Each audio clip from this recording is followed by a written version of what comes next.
The November fog hung heavy over London that evening, when the desperate telegram arrived at Baker Street from Lord William Ashworth, the renowned antiquities collector whose vast private museum in Belgravia housed one of the finest collections of Egyptian, Greek, and Roman artifacts in all of England. The message was terse but alarming. 3 deaths in as many weeks, all connected to a recently acquired Egyptian scarab amulet that local superstition claimed was cursed by ancient priests. Lord Ashworth himself now feared for his life and begged Holmes to investigate before the curse could claim another victim. Before I continue with this remarkable case, please subscribe to Detective Sherlock if you haven't already. Your support allows us to keep bringing these mysteries to you. Now, let us proceed. Within 2 hours, Holmes and I stood in the magnificent entrance hall of Ashworth House, a palatial residence that had been transformed into something between a private museum and a scholarly research facility. Glass cases lined every wall, displaying treasures from civilizations long vanished into the dust of history. Egyptian sarcophagi stood sentinel in corners, Greek amphorae gleamed under carefully positioned gaslight, and Roman statuary watched our progress with marble eyes that had witnessed the rise and fall of empires. Lord William Ashworth himself was a distinguished gentleman of perhaps 65 years, with the bearing of someone accustomed to both wealth and scholarship. His silver hair and neatly trimmed beard gave him a patriarchal air, but his hands trembled noticeably as he led us through his collection, and his eyes showed the strain of recent traumatic events. His voice, when he spoke, carried both the authority of a man used to commanding attention and the uncertainty of someone whose ordered world had been shaken by inexplicable occurrences. "Mr. Holmes, Dr. Watson, thank you for coming so promptly. I confess I am at the end of my resources. 3 men are dead, all in the most bizarre and troubling circumstances. And I fear I may be the 4th victim, unless you can solve this terrible mystery." The curse of the scarab has proven more deadly than any ancient priests could have imagined when they first inscribed their warnings thousands of years ago. Holmes's expression remained characteristically neutral, though I detected the slight narrowing of his eyes that indicated heightened interest. "Lord Ashworth, I must begin by stating my position on such matters with absolute clarity. I do not believe in curses, supernatural forces, or the power of ancient priests to reach across millennia to strike down modern collectors. What I do believe in is human agency, rational causation, and the demonstrable fact that what appears supernatural almost invariably proves to have an entirely mundane explanation once the facts are properly examined. I understand your skepticism, Mr. Holmes, and I assure you I shared it completely, until recent events forced me to reconsider. But please, let me show you the artifact in question and tell you of the deaths it has caused. Then judge for yourself whether the explanation can truly be as simple as you suggest." Lord Ashworth led us deeper into the house, past displays that would have fascinated any scholar of ancient civilizations. He narrated the history of his collection as we walked. Decades of careful acquisition, relationships with archaeologists and dealers throughout the Mediterranean and Near East, the painstaking work of authentication and preservation. Finally, we arrived at a specially secured room where his most valuable and recently acquired pieces were displayed.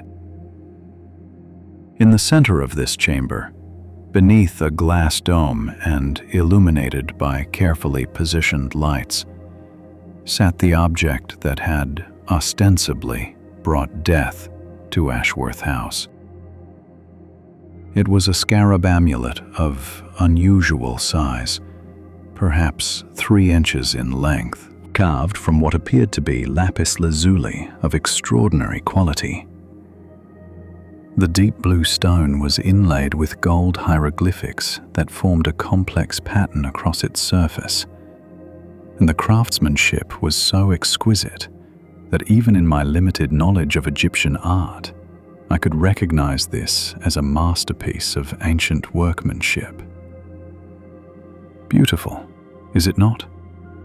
Lord Ashworth said quietly, his voice holding both admiration and dread. "This is the scarab of Amun-Ra, supposedly created for a high priest of the 18th dynasty during the reign of Amenhotep III. According to the inscription, it was buried with the priest to protect his tomb from desecration. The hieroglyphics contain a curse, warning that any who disturb the tomb or remove this scarab will suffer the vengeance of the gods. Specifically, they will die by the very element that gives them life." Holmes examined the scarab carefully through the glass dome, pulling out his magnifying lens to study the hieroglyphics and the quality of the stone. "A magnificent specimen indeed. Tell me about its acquisition. How did you come to possess this particular artifact?" "I purchased it 6 weeks ago from a dealer in antiquities named Marcus Blackwood, a man I had dealt with successfully on previous occasions. He claimed it had been excavated from a newly discovered tomb in the Valley of the Kings and had been brought to England through entirely legitimate channels. The paperwork seemed in order, the provenance appeared authentic, and the price, while substantial, was not unreasonable for such a fine piece." "And the deaths?" Holmes prompted, his attention now focused entirely on Lord Ashworth rather than the scarab. The collector's face grew even more troubled as he recounted the tragic series of events. "The first death occurred just 1 week after the scarab arrived here. My chief curator, Dr. Edmund Harrison, was found dead in this very room. He had been working late into the evening, cataloging the scarab and preparing documentation for the collection. When he failed to appear for breakfast, I came to look for him and found him collapsed on the floor, the glass dome removed and the scarab lying on his chest. The post-mortem examination revealed he had died from asphyxiation, though there was no apparent cause, no obstruction in his airways, no signs of strangulation, nothing to explain how a healthy man of 50 could simply stop breathing." Holmes's eyes narrowed further. "Continue." "The second death was equally inexplicable. Mr. Thomas Whitmore, one of my senior research assistants, died 10 days later under similar circumstances. He had been alone in the archives room, working on translating some of the papyrus documents associated with the scarab's supposed tomb of origin. He was found dead at his desk, the papyrus unrolled before him. Again, the cause was determined to be asphyxiation with no apparent explanation. And again, when his body was discovered, the scarab had somehow been moved from its display case and placed near him, this time on the very papyrus he had been translating. "Most singular," Holmes murmured, his gaze now fixed on the scarab with intense scrutiny. "And the third victim?" "Mr. James Pemberton, my personal secretary and a man who had been with me for 15 years. He died just 4 days ago under circumstances that finally convinced me we are dealing with forces beyond natural explanation. He was working in my private study, organizing correspondence about the scarab, letters from other collectors expressing interest, inquiries from museums, that sort of thing. I left him there while I attended to some business in the city. When I returned 3 hours later, I found him dead at the desk, surrounded by the scattered correspondence. Once again, asphyxiation. Once again, the scarab had been moved from its case and placed near the body, this time on top of the letters he had been organizing. "And you yourself?" Holmes asked sharply. "Have you experienced any unusual symptoms? Difficulty breathing? Any sense of being observed or threatened?" "Nothing specific," Lord Ashworth admitted, "but I confess to a growing sense of dread. The scarab seems to watch me, Mr. Holmes. I know how irrational that sounds, but I cannot shake the feeling that it is waiting for the right moment to claim me as its fourth victim. The inscription says those who disturb the tomb will die by the element that gives them life. I presume that means air, the very breath we need to survive. How can I defend myself against a curse that turns the air itself against me?" Holmes spent the next several hours conducting an exhaustive examination of Ashworth House. We inspected each location where the deaths had occurred, looking for any possible source of toxic gas or other airborne substances that might cause asphyxiation. Holmes tested air quality in various rooms, examined ventilation systems, checked for mold or other biological hazards, and even analyzed samples of dust and residue from the areas around where bodies had been discovered. He questioned the household staff about their observations, their movements on the nights of the deaths, and any unusual occurrences they might have witnessed. Throughout this investigation, Holmes paid particular attention to the scarab itself and to the security measures surrounding it. The glass dome that covered the artifact was substantial and apparently secure. Yet, on 3 separate occasions it had somehow been opened and the scarab removed, transported to different locations in the house, and positioned near the bodies of the victims. No signs of forced entry were evident. No indication of how this movement could have been accomplished. "This is the key element that interests me most," Holmes declared as we examined the display case for perhaps the 5th time. "The curse narrative relies on the assumption that some supernatural force is moving the scarab and causing these deaths. But consider, Watson, if that were true, why would supernatural entities need to physically transport the artifact? Why not simply strike down victims wherever they might be? The fact that the scarab is being moved suggests human agency. Someone who wants us to believe in the curse precisely because it conceals their true methods and motives." "But Holmes," I protested, 3 men have died from unexplained asphyxiation. If not a curse, what natural explanation could account for such deaths?" "That is indeed the question, my dear fellow. But I am confident the answer lies not in ancient Egyptian magic, but in modern chemistry and human psychology. Someone has found a method of causing asphyxiation that leaves no obvious traces, and they are using the curse narrative to obscure their crimes. Our task is to determine who has the means, motive, and opportunity to commit these murders, while making them appear to be supernatural vengeance." Holmes's investigation took a new direction. He began researching the backgrounds of all 3 victims, looking for connections beyond their association with Lord Ashworth and the scarab. He corresponded with Egyptian scholars about the specific hieroglyphics on the artifact and their authentic meaning versus later superstitious interpretations. Most significantly, he investigated Marcus Blackwood, the dealer who had sold the scarab to Lord Ashworth, discovering that while the man existed and was indeed a legitimate antiquities dealer, certain aspects of his recent business activities raised troubling questions.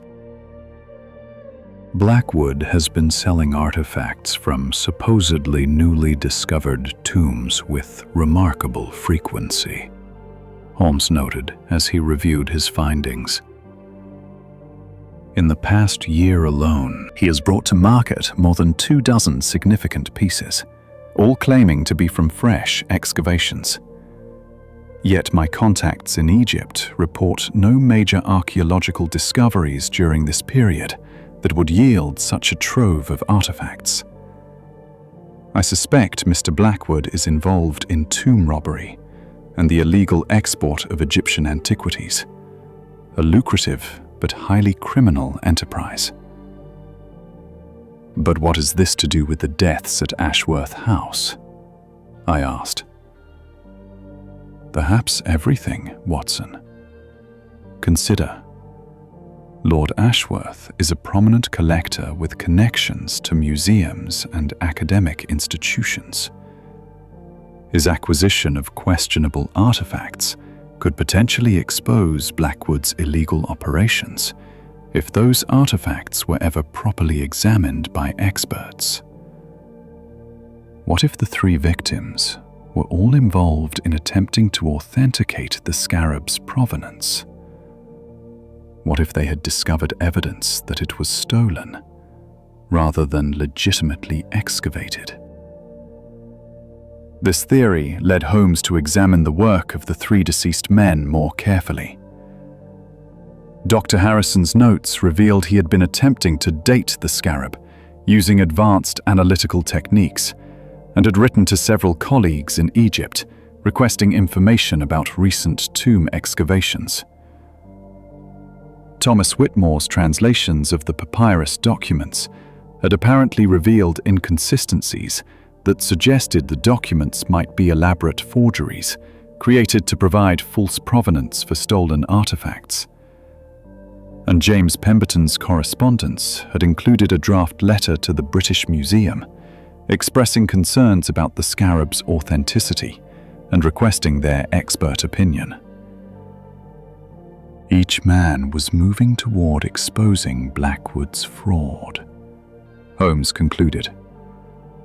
They had to be silenced before their investigations could damage his lucrative, illegal business. The curse narrative was the perfect cover. It would discourage further investigation, intimidate other potential whistleblowers, and perhaps even drive Lord Ashworth to dispose of the scarab entirely, removing the evidence of Blackwood's crimes. But how were they killed? I pressed. You still haven't explained the actual method of murder. Holmes smiled grimly. That required considerable thought, Watson, but I believe I have solved it. Observe the scarab carefully. Do you notice anything unusual about the stone itself? I examined the artifact again, looking for whatever detail Holmes had perceived. It appears to be lapis lazuli, beautifully carved. The gold inlay is exquisite. I see nothing unusual. Look at the underside of the scarab, Watson. There are several small holes drilled into the base, supposedly part of the original design, perhaps to attach the scarab to a chain or necklace. But I suspect those holes serve a more sinister purpose. What if they contain a reservoir of concentrated hydrogen cyanide gas, sealed by a membrane that can be remotely activated? When the scarab is placed near a victim in an enclosed space, the membrane is ruptured, releasing the gas. The victim asphyxiates rapidly from cyanide poisoning, which interferes with the body's ability to use oxygen. Death appears to be from simple asphyxiation because that is precisely what cyanide poisoning causes. The blood remains oxygenated, but the cells cannot utilize that oxygen. But Holmes, wouldn't a post-mortem examination detect cyanide poisoning? Not if the examining physician is not looking for it specifically, particularly if the body is not examined until some hours after death, by which time the more volatile evidence has dissipated. Remember, all three men were found hours after their deaths, giving time for the gas to disperse. A cursory post-mortem focusing on obvious causes of death might easily miss the subtle signs of cyanide exposure, particularly if the examining physician has already been primed by the curse narrative to expect something inexplicable. The trap was set with elaborate care. With Lord Ashworth's cooperation, Holmes arranged for it to be known that a fourth person would be examining the scarab in detail, myself, in my capacity as a physician with an interest in ancient artifacts. I was to spend an evening alone in the secure room, ostensibly conducting a medical analysis of whether ancient Egyptian embalming practices might have used substances that could cause delayed toxic reactions in those who handled mummified remains. In reality, Holmes, Inspector Lestrade, and several constables were hidden in adjacent rooms, watching through concealed observation points. The scarab itself had been carefully examined by Holmes and rendered safe. He had identified and neutralized the hidden gas reservoir, though he left the external appearance unchanged. As evening fell, and I settled into my supposed solitary examination of the artifact, we waited to see whether the murderer would take the bait. Hours passed with mounting tension. Then, near midnight, a figure entered the room with remarkable stealth. Not Marcus Blackwood, as Holmes had expected, but rather a man I recognized as Jonathan Pierce, Lord Ashworth's senior curator, who had taken over Dr. Harrison's duties after his death.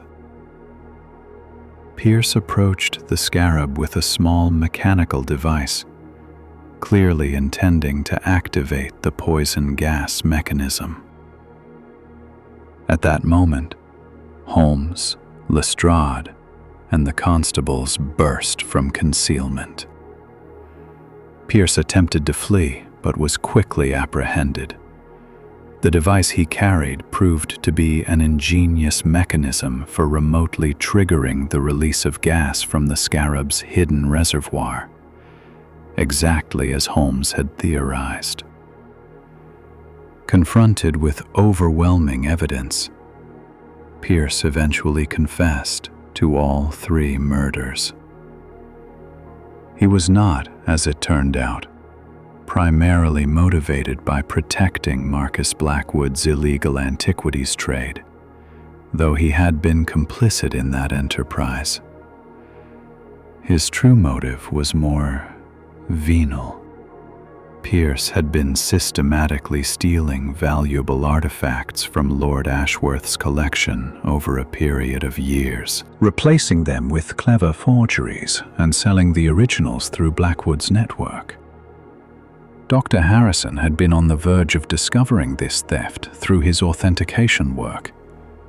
Thomas Whitmore's translations had revealed inconsistencies that suggested some of the collection's documentation had been falsified. And James Pemberton had been preparing an inventory that would have exposed the systematic disappearance of valuable pieces. All three had to be eliminated to protect Pierce's lucrative criminal enterprise. The scarab itself had been the perfect tool. Pierce had purchased it from Blackwood, knowing it contained the hidden poison mechanism. Blackwood used such devices to assassinate rivals and silence witnesses in his Egyptian operations.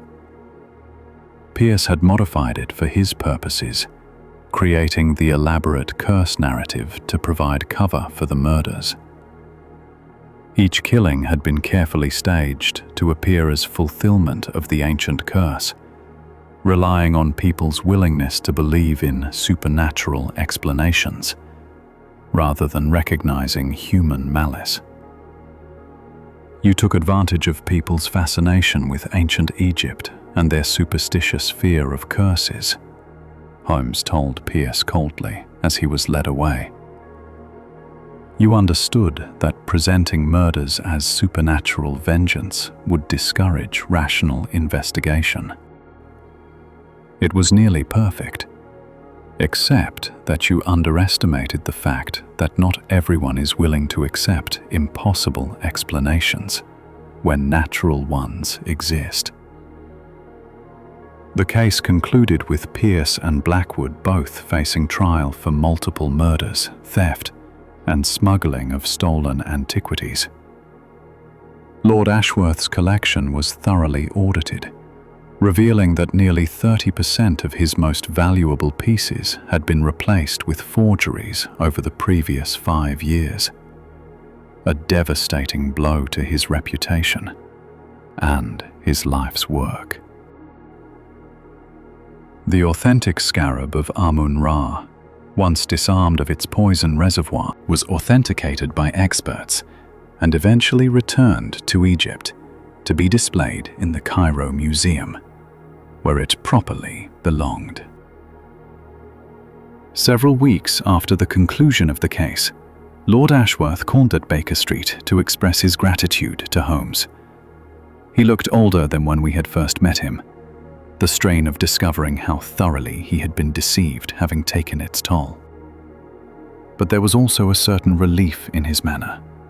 The curse had been exposed as human malice, and the murders solved through rational investigation, rather than supernatural forces. Mr. Holmes, you have saved my life, and solved mysteries that seemed utterly inexplicable. More than that, you have restored my faith in rational thought. I confess that for a time I was ready to believe that ancient Egyptian priests truly could reach across millennia to strike down those who disturbed their sacred artifacts. It is almost humbling to realize how easily we can be manipulated by our own superstitions and fears. Human beings have always sought patterns and explanations, Holmes replied. When faced with the inexplicable, we naturally turn to supernatural interpretations because they provide comfort and meaning. But my experience has consistently shown that the supernatural is merely the natural not yet understood. Every apparent mystery has a rational solution, if one has the patience and skill to discover it. After Lord Ashworth departed, I reflected with Holmes on the case's peculiar elements. A cursed artifact that was actually a murder weapon. It sounds like something from a sensational novel. Yet it was entirely real, Watson, and represented sophisticated understanding of both human psychology and practical chemistry.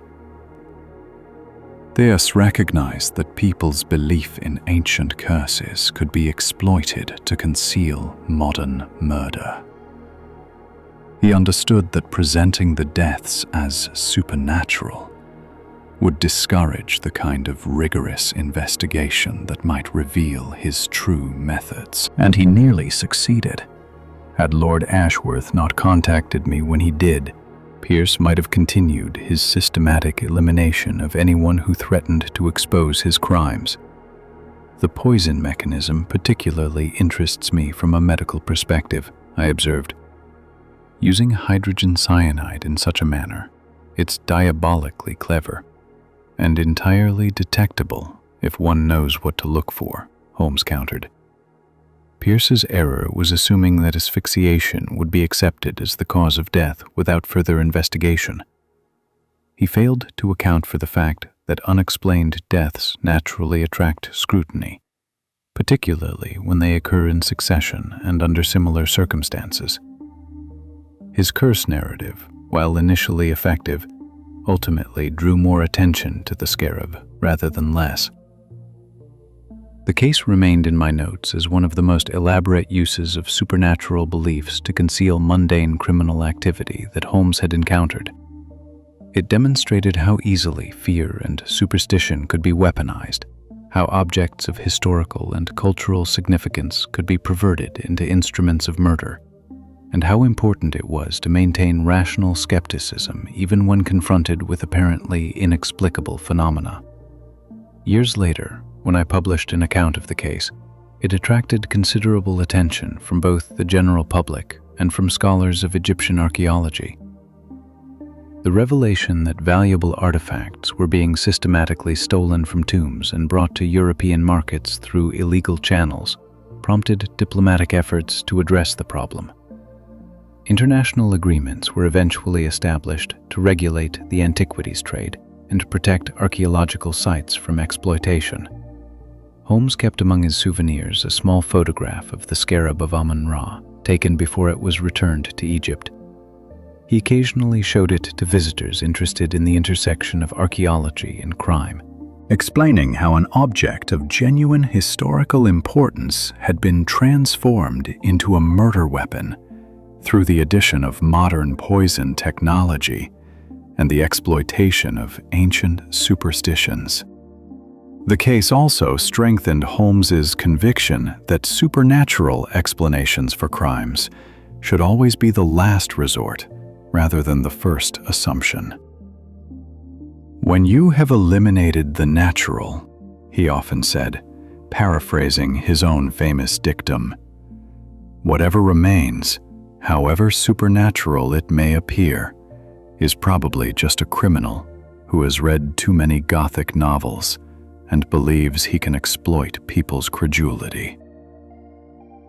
As I completed my notes on the case late one evening, Holmes remarked, "The collector's cursed artifact proved to be cursed only in the sense that Pierce cursed it with his criminal modifications. The ancient Egyptians who created it were master craftsmen, not vengeful sorcerers. The curse was entirely modern.